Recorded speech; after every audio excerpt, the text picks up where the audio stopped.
Neither has you, and neither has All you. right. Everybody sat here and Hear me stood out. Shut up. I'm not going to shut up. Get him out of here. Get me out of here. I want to. This sentencing hearing takes a shocking turn. A convicted man minimizes his actions, blames the system, and interrupts the court until the judge finally draws a hard line. What follows is an emotional explosion, a brutal reality check, and a sentence that leaves no doubt about accountability. Watch closely, because this courtroom moment changes everything. We join with the family in asking for the maximum, which of course is 25 to life.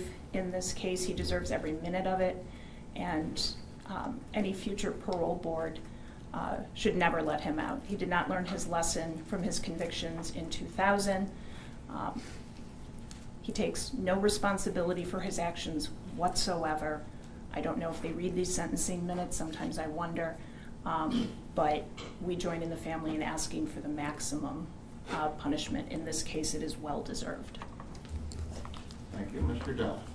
Your Honor, I reviewed the pre-sentence investigation. I don't have any objections to it, and I have nothing to add, Your Honor. Now, Mr. Dell, you know under the law I'm required to ask if your client has anything to state on the record, so I'm doing that now. Yes, Your Honor. Go ahead.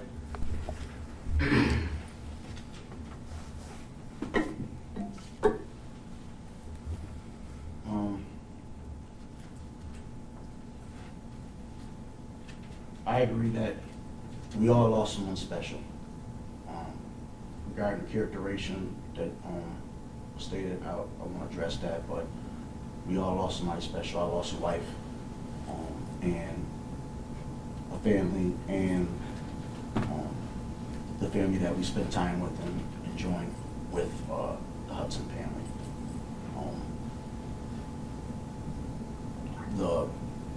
Some of the stuff that I understand, as she stated, that they didn't get. My family dropped it off to the police station when they called them, and so that they could drop it off. I don't know what happened from there, but my family tried to do the best for that.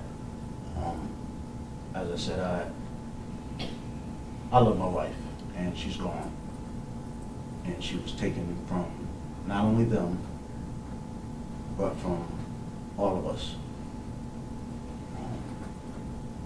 She was special, and it's hard to console, as they feel as well, that she's really gone.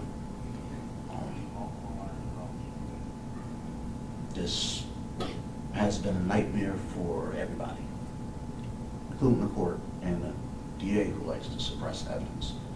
However,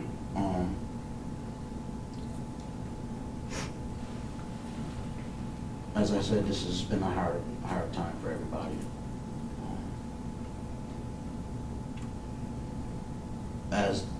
Even though I got found guilty of these charges, obviously with the evidence not being 100% provided so that we can utilize the truth-seeking function and the fact-finding procedure, which would have benefited the public at large and the family, because there's things that the family don't know about and everything else that may have changed the whole outcome of this case, and we could get justice for all of us.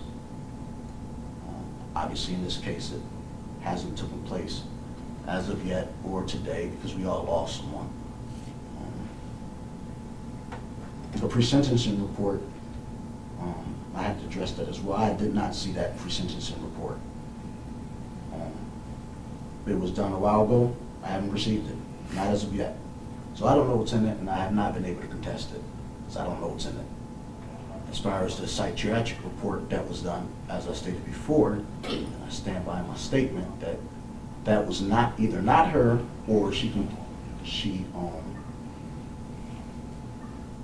committed malpractice, and I would love to have the medical examining board review this and due process violations that has continued in this case. See, I'm here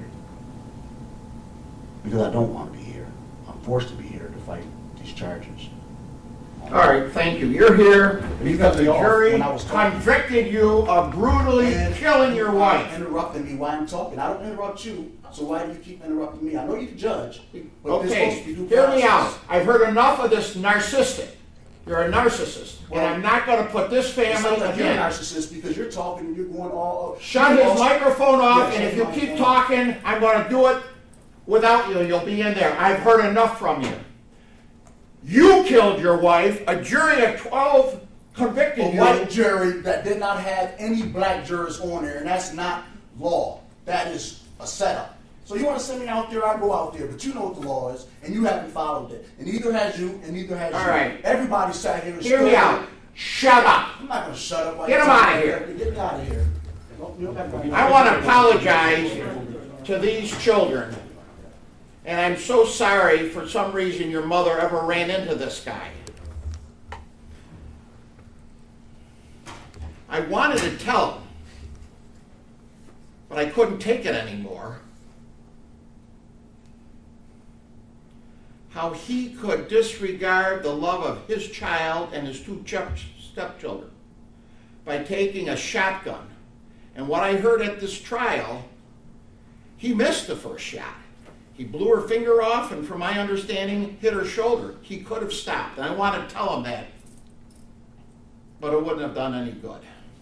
So, unfortunately, under the law, I cannot send him to jail for the rest of his life without any chance of parole. But I will give him the maximum, because if anybody deserves it, he does.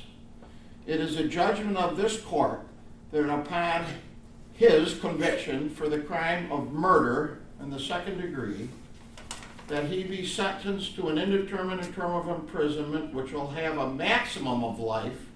The court hereby imposes a minimum of 25 years, plus the maximum fine of $5,000.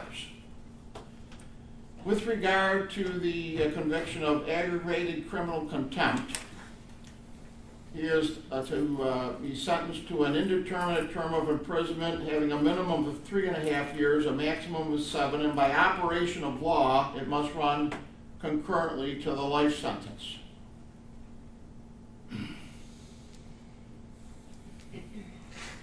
Now, on the misdemeanor charges of 3 counts of endangering the welfare of a child, he is fined the maximum $1,000 for a total of $3,000. Now, the surcharge on the felony is $300, crime victim assistance fee is $25, and a $50 DNA databank fee. All fines and all surcharges are to be paid out of prison funds, and he's got a lifetime to pay these fines. He has 30 days on which to file a notice of appeal, and I will write a letter. I want the family to know, I will write a letter to the parole board using the strongest language possible that he never ever sees the light of day. That concludes the sentencing. This case ends with the maximum sentence allowed by law, a judge speaking directly for the victims, and justice firmly imposed. It's a powerful reminder that words matter and actions have consequences. If this courtroom breakdown moved you, hit like, share your thoughts in the comments, and subscribe for more real courtroom moments.